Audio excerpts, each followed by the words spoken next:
Hey guys, and welcome back to this channel. In this video I'll be showing you guys how you can add a text box in Google Sheets. Super simple. You're just going to select insert and you're going to select drawing, and then you're going to select the text box and you're just going to create a text box and write anything you want on it. Here you can also change the font of your text.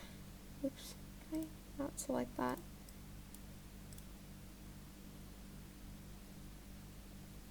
There you go. And then you can also change the color as well here, I think. Oh, I'm not sure. Oh, maybe on this one, yeah.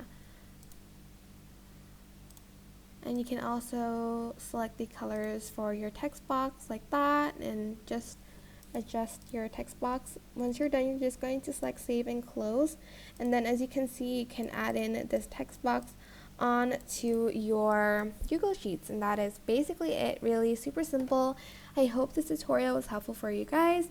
Don't forget to like, comment, share, and also subscribe to this channel if you haven't done that already.